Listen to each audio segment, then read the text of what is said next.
3, 2.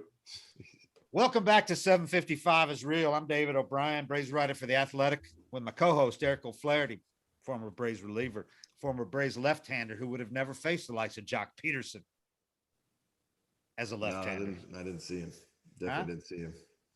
You saw him, you just didn't face him, right? You do Did remember? not face him. I know him. Yeah, I know.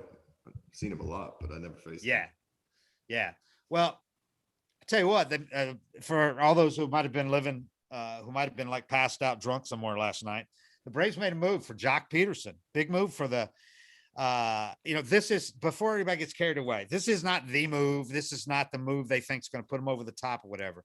As Eric and I just discussed off air, this was a pretty damn good move to be able to play one game without Ronald Acuna. That's all you did. You played one game without your superstar before you added a guy who's not off some scrap heap, who's not a guy you bring up from AAA, who's not somebody else that was languishing on the bench somewhere. You got a guy that personally, if you go back and listen to the podcast last winter, I thought the Braves should have signed Joc Pederson. I thought he would have been a good free agent signing. So I don't know why anybody would shit on this trade. I think it's a good trade for giving up what you did. An A-ball prospect who was struggling at age 23 in high A. Yeah, I like it. I just like it because if you're starting to trade first baseman, it means you feel good about signing Freddie back. Yeah, and well, it's a good sign to some people. I personally have never felt like they weren't going to sign Freddie. I know for a couple of weeks there, it was starting to be like, I'm starting to think I go from 100% to maybe there's a small chance they don't bring him back, but I've never felt like they were leaning that direction. It was good. I've never understood why it's taken so long, but I've never lost faith that they would get it done just because it makes no sense, business sense, PR sense, competitive sense, not to bring him back and re-sign him. And after talking to Freddie last week in Miami, I was convinced because the way he casually mentioned talking to Alex Anthopoulos, he said, yeah, I talked to Alex the other day. He was down watching the boys at Rome. Nothing's changed. Nothing's changed at all about my desire to be here. And to me, if Freddie at that point would have been like, he would have just been no comment, or he would have been, yeah, I don't know why it's taking this long. I'm frustrated. I'm starting to think, they don't want me back. He never said anything like that. It was always, nothing has changed about how I feel about this organization and my desire to be here. So I've never lost the belief that they would re-sign him. And Bryce Ball, I thought, was more of a DH for the future, if anything. And it was apparent from the way he was hitting in high A that he was at least a couple of 3 years away. And that's assuming that he put it together. Yeah, because it obviously wasn't so far. He wasn't producing in high A. And this is not a high school kid, that's only been in the minors a couple of years out of high school. It's a guy that, he's older than a lot of major leaguers. So anyway, I thought Joc Pederson's good addition.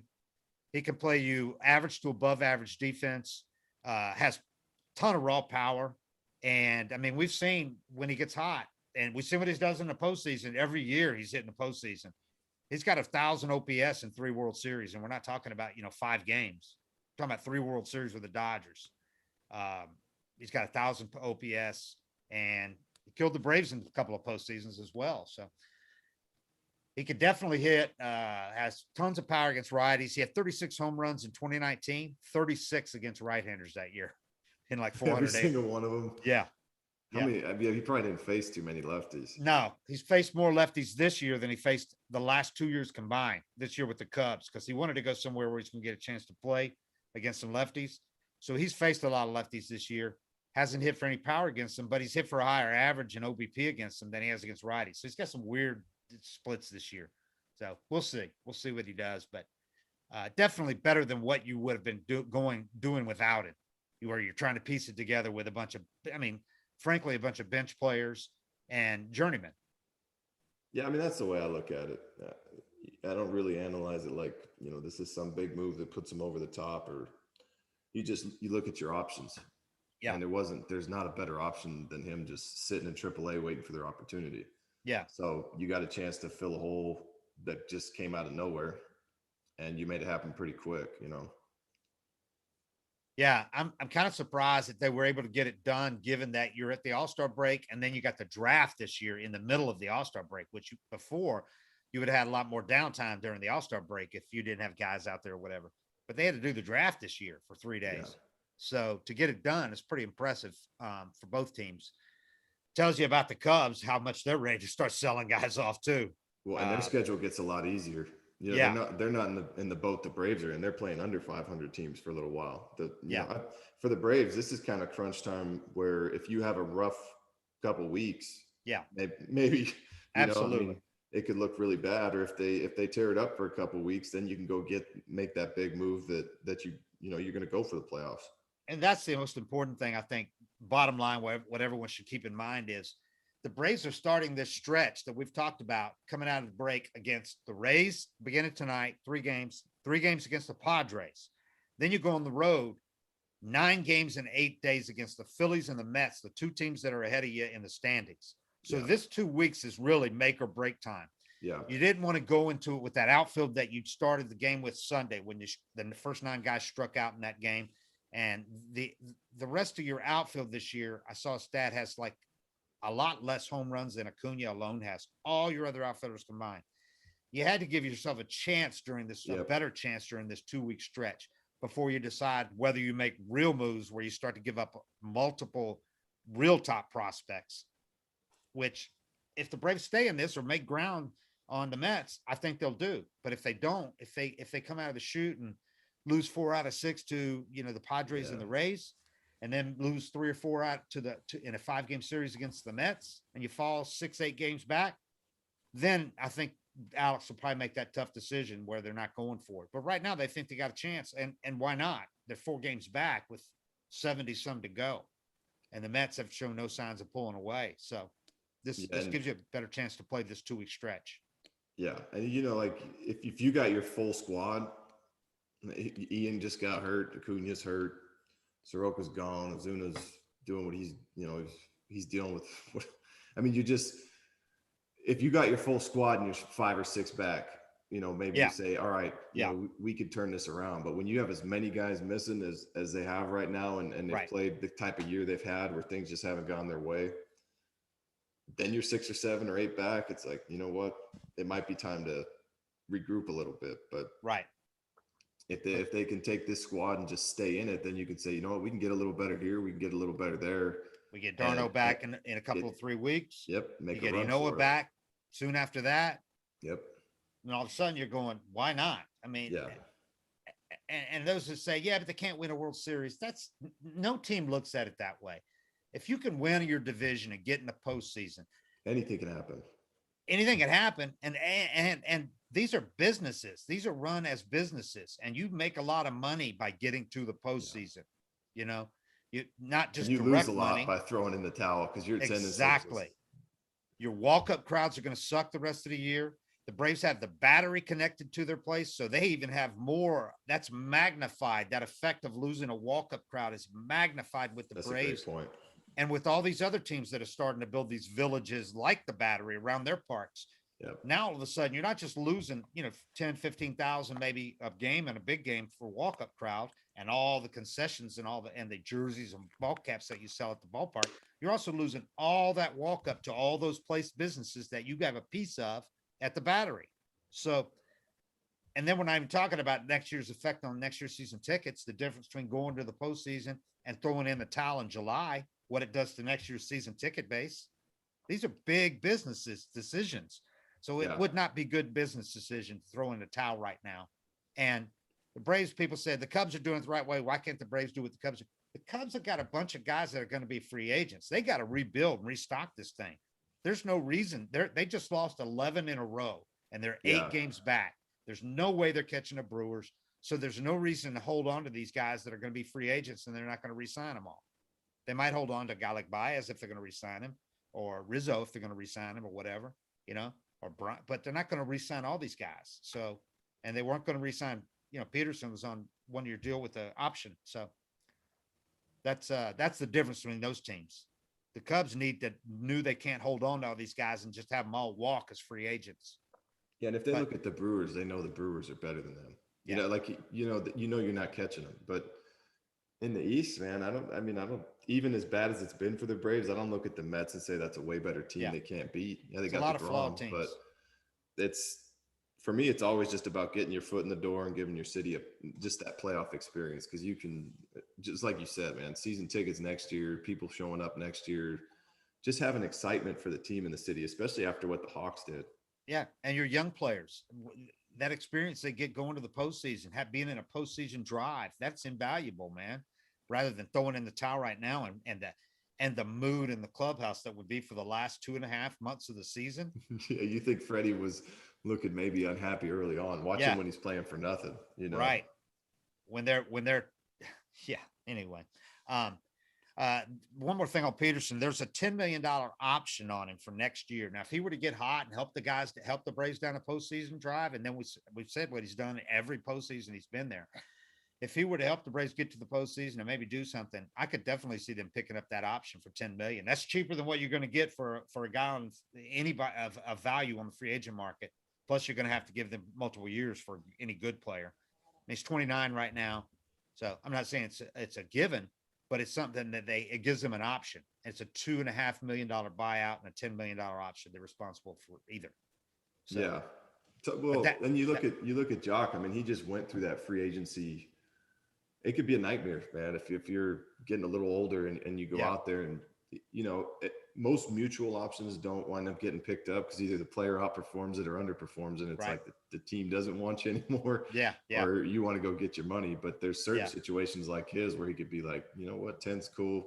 And he performs well enough where they feel like he has value and it could actually work. Especially with the market, what it might be this offseason with the collective bargaining agreement coming up and so much indecision and uncertainty.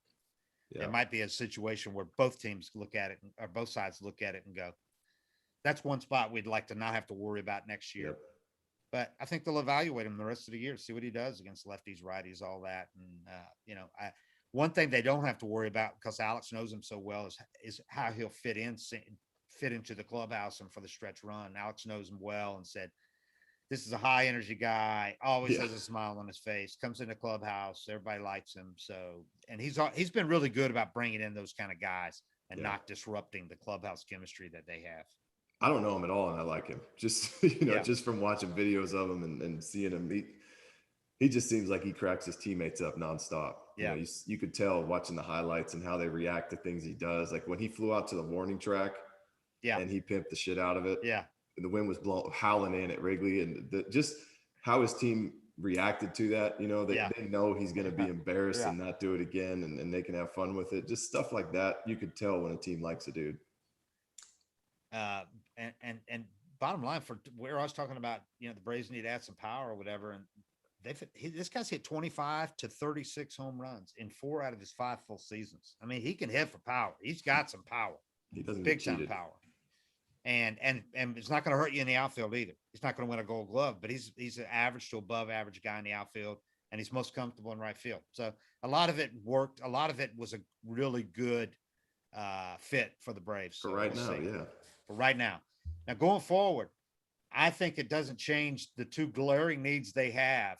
I'm hoping for the Braves' sake that starting is not a glaring need, starting pitching, because I think Ian Anderson, this was relatively good news. He had that checked out Tuesday, and they were worried after that tightness that he had Sunday that it might be something more than just fatigue. I think inflammation is probably about the best case scenario. You knew something, if he had tightness, it was going to be something, and they had already planned to put him on the IL one way or the other. So for the MRI, because he got it checked out, not to show any kind of structural damages, that's obviously huge.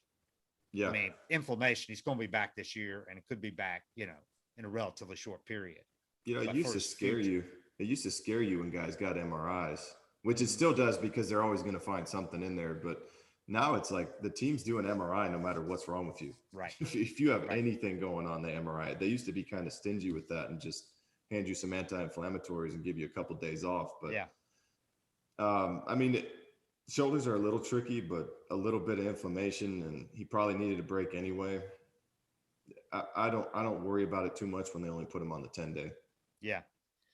And Muller was coming back after the break anyway. So the good thing is Tuki Toussaint has pitched his ass off in his rehab starts in Gwinnett. The last 3 of them, really impressive. 6 innings in each of them, hardly any hits allowed, walks way down, strikeouts up. So he's activated, and I don't know if he'll get a chance to start, but they got Mueller. They got Bryce Wilson has pitched well lately down there. They can get through this till they need till they get Ian Anderson back. But they're going to obviously need an extra starter. They got that doubleheader in New York next week.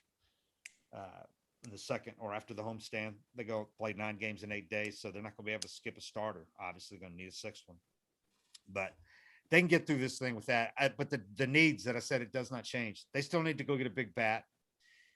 To me, Joey Gallo, I know a lot of teams, the Padres are talking to him right now. I'm not sure how much the Braves are talking to him.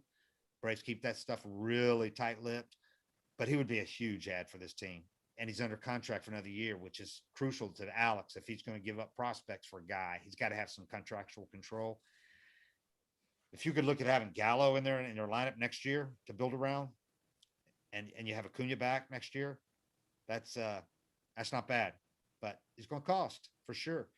But Gallo would be great. Bryant is a free agent after this year, so I don't see the Braves doing that. Chris Bryant adding a second Cub, I don't see that happening.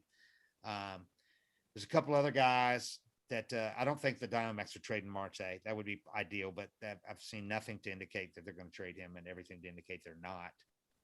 Same thing with the Pirates. I don't think they're going to trade Reynolds. He's a young guy that they're not ready. Haniger, I don't think they're going to trade him. We'll see. Some of these guys, there might be a guy available we're not even thinking about, but that's a big need for me. The Braves still need to add a big outfield bat. They're still going to run Heredia and Almonte out there. You're still running. That's what you're still running out there in 2 of the spots, which good players, but bench players or platoon players at most. And they're going to be playing every day or splitting, one of them splitting time with Adrianza, working him in there too. So you still need to add that bat. I'd be interested to see where they hit Joc Pederson. I was thinking the same thing. He's batted leadoff far more than anyone. I know. I guess if Schwarber leads off for the Nats, why not? But, considering how much he's hit leadoff and the lack of a leadoff guy on the team right now. The only reason I don't like that is because then you're stacking 2 lefties. Yeah. And if Freddie, I don't care. Lefty, righty, for me, it doesn't. Freddie's a tough at bat either side, but it gives him the convenience of, bringing in a lefty reliever against a 9-hole who's going to be probably a pinch hitter, right? And if you get through that, you got 2 lefties. You can move Freddie back to third. Yeah. I wouldn't mind that either. You could go Peterson, Ozzie, Freddie. You got switch to break it up. Riley. Not bad, huh? Put Swanson in there somewhere if you want, but yeah, we'll see. It's going to be interesting, but you still don't have, to be able to add a cleanup guy that'd be nice to be able to move Riley back where he, belongs 5th, 6th. Doesn't change the need for that to me. If you're really going to go for it, you need to add a big bat. And if you don't add a big bat now, you're going to need to add one in the offseason anyway, Yeah. You're going to need to add one because I don't think you're going to get Ozuna back. I don't think they're going to want to bring him back.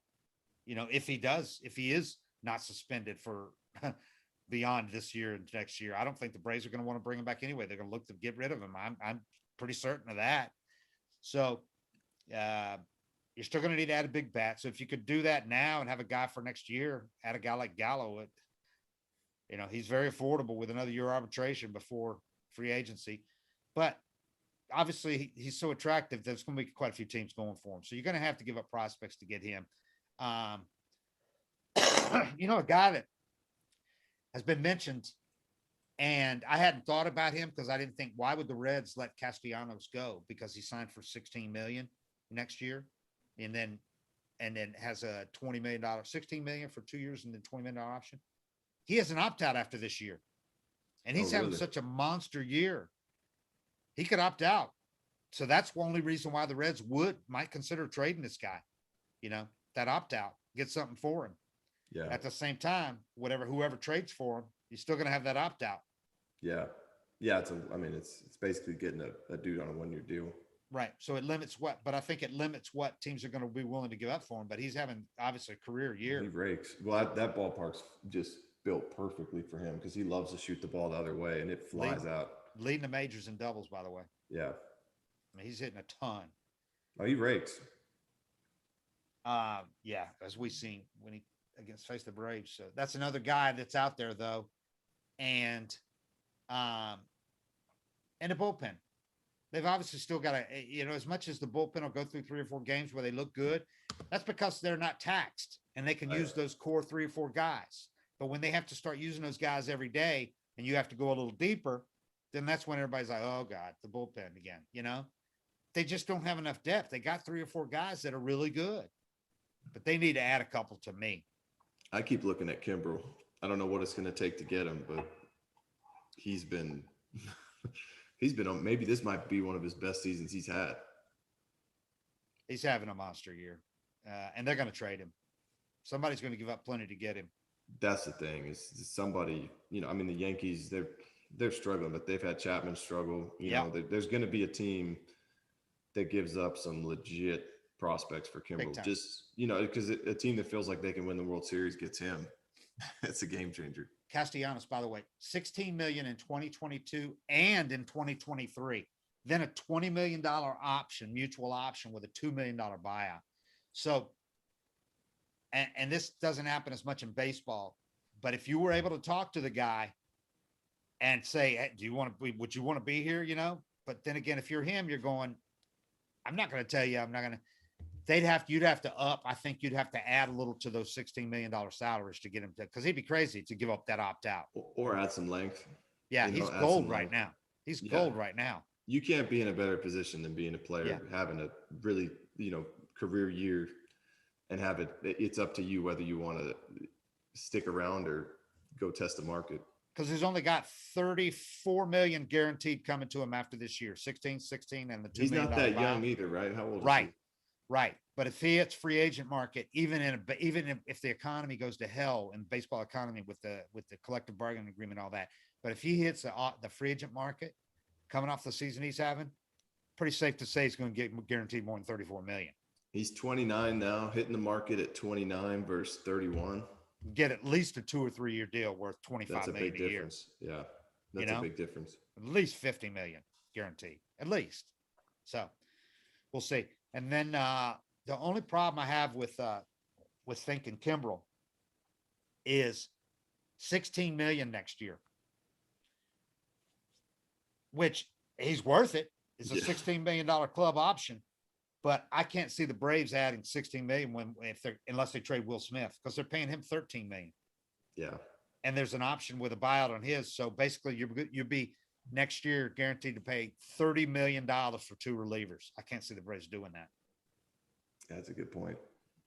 But otherwise, Kimbrel obviously is, and the Cubs,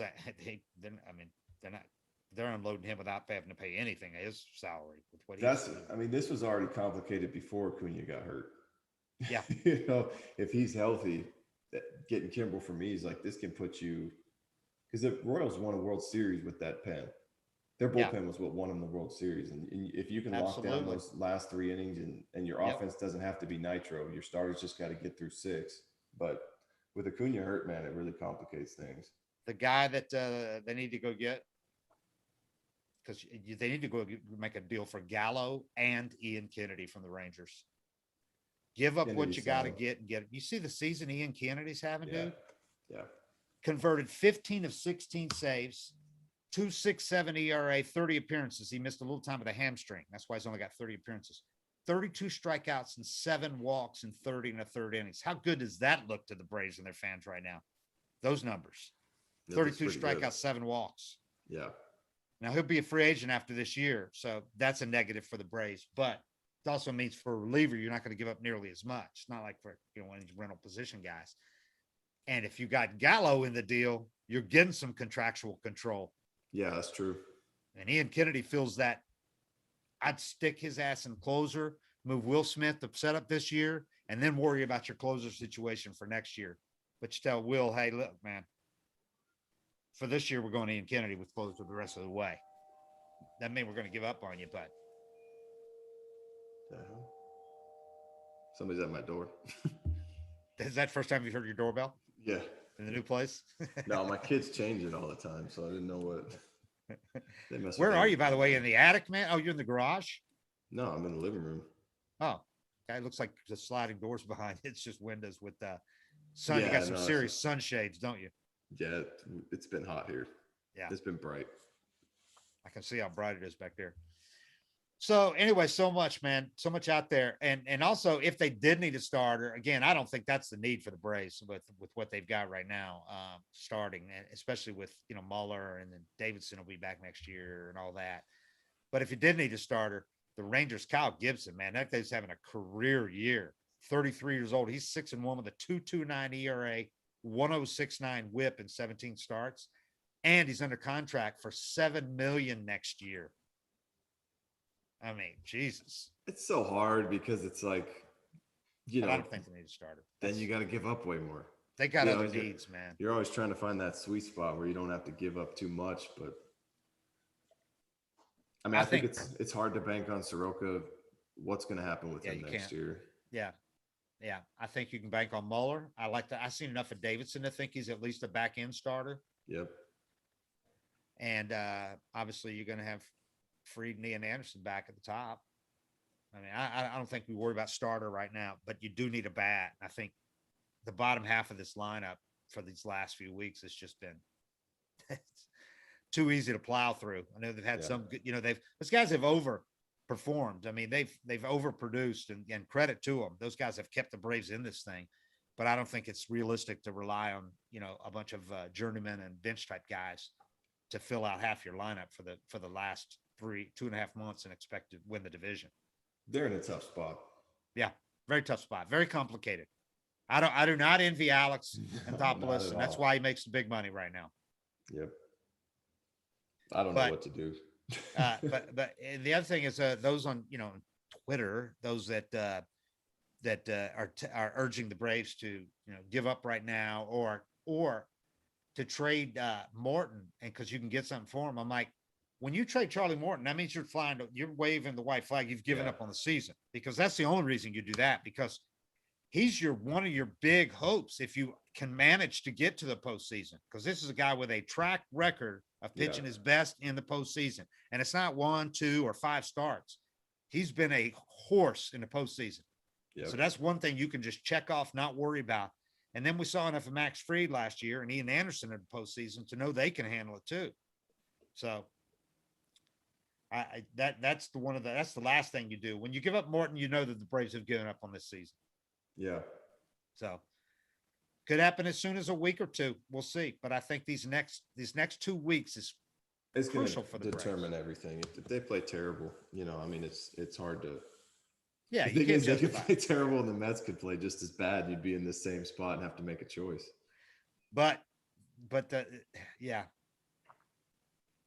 not. But it's a good. The good thing about it is that 2-week period ends with those two teams playing 5 games in 4 days. Yeah. You're going to be able to watch 5 games and go, okay, I know which of these teams I like for the rest of this season, Yeah. And the Mets have gotten enough guys back now. It's not like they can count on getting more, a whole lot more down the stretch. The Braves will still be able to count on getting Darno and Inoa back, after that. So, but we'll see. Interesting, man. This has been a crazy damn season. One other thing I was gonna ask you about was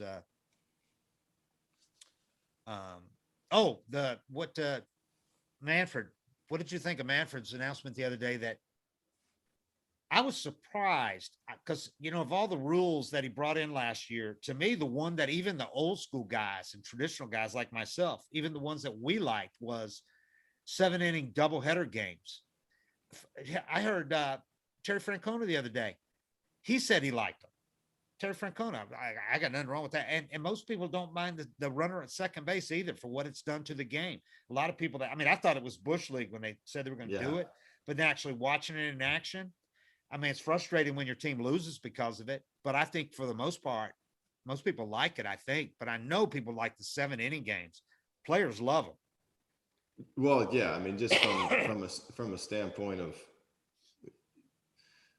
it, just the extra inning rule, I'm on the fence on, because I like it as a fan sitting at home, because then it forces action and the games are over sooner. Same thing with the 7-inning doubleheader, but I've been kind of on the fence with both of them. I like when I don't have to sit there and watch 15 innings. Right. You Because know, you're already tied.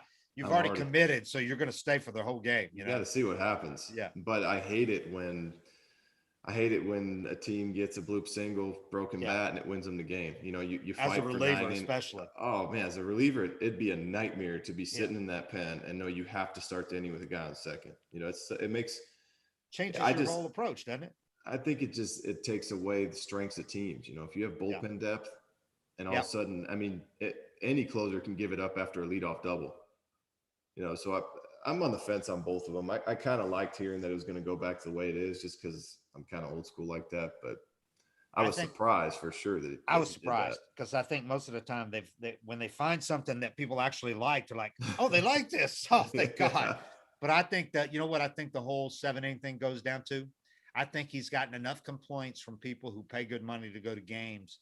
And maybe it's one of the only games they go to that year. Yeah. And they go expect 9 and they get 7 innings. That, and I think they look at what's the word I'm looking for? What 7 innings does when you play multiple 7-inning games in a year, what it does to the stats over the course of a year. Yeah. Takes away quite a few at bats, innings pitched, all that. It can change, in their view, the sanctity of the sport of the season, you know? Yeah. You know how hung up they were on playing as many of those games, as making up as many of those games as they could during the pandemic, and not just lopping on, or like in a 162 game season when a team that's out of it and two teams that miss 4 games and there's no way either of those teams is going to the playoffs. They still try to make up those games for the sanctity of the statistics and for the the sake of history and posterity and all that. I think he looks at it that way and doesn't want a bunch of teams playing, 5 or 6, 7-inning games in a year. Yeah. Especially, after Madison Bumgarner threw that no-hitter and you call it a fake game, it's kind of like, so these aren't real games. That might play into it too. Yeah. People might have called him on that and said, is it a real game or is it not a real game? Is it an official game or not? Because he pitched what you call an official game and he didn't allow any hits. Yeah. And he might have just said, screw it, I don't want to have to explain this or justify it anymore, so let's just go back to 9-inning games. Yeah, I mean, the players could have fought it too. That might have just been something that the players just have been hung up on, and that's just not a battle they want to fight. But I know position players probably love it, but I would hate it in the pen. But players, they don't dread playing a doubleheader when there's 7-inning games, though, because you're not at the ballpark that much longer than you are for a regular game. Yeah. So, but I can see where fans, especially when the thing is, you're not going to get many. You're going to get these split doubleheaders that, when you pay 2 admissions, you only get to see 1 game. I don't know. I hate split doubleheaders. If you're going to play traditional doubleheaders, back-to-back 9-inning games, split them by 30 minutes, 40 minutes, that's okay. I mean, it's a long day at the park, but split doubleheaders are the absolute They're the worst. Start them at 2 and 7. That's just that 2 hour. Well, especially even as a player, that 2 hour gap where you're just sitting there. I mean, it's hard to get your body going, and then you have to start your whole day all over again. Do it twice. Sitting there, just shower again or whatever. On the couch, eating hot dogs, waiting for the next game to start. It's the hardest on position players. It's got to be brutal, man. Yeah, especially if you tweak something in the first game or whatever, and you gotta keep it warm, and play again. You don't get a night to rest it. Yeah. I don't know. Anyway, I mean, it just feels like they're just stabbing in the dark with a lot of this stuff. Yeah. I thought the National League was going to win the All-Star game, dude, when they loaded the bases. I thought they got them loaded. They're going to get a hit here, not driving 3 runs. They just can't get over the hump, man, in the All-Star game. It makes no sense. It was one thing when all the talent was in the American League, but now more of the young talent's in the National League. Yeah.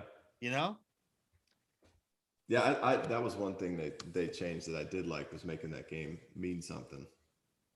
Because the MLB All-Star game outdoes the Pro Bowl. It outdoes the NBA All-Star game, because it feels players like a real are playing game. hard. They're trying to win. Especially if you're on a team where you feel like you're going to go deep, you want that home field. You know what, though? It's like the reason, I think one of the reasons why it seems like a real game is because you can't really, in the NBA, those guys have fun with it. And all of a sudden it's like they're outside playing in the backyard, street ball and everything. There's no equivalent of that in baseball, you know? No. I mean, I guess you could, like second baseman, you could throw it behind the back, you know, for a double play or whatever, but there's no like NBA every time down the court, you can do something where you're just having fun. You know? Yeah, but it's stupid because nobody's even playing defense. I mean, nobody. There's no equivalent in baseball, though. You know, a pitcher can't like you just throw 73 on the corner. Right. Yeah. Yeah. I mean, Hendricks threw a knuckleball. You know, guys make some of that stuff in, but.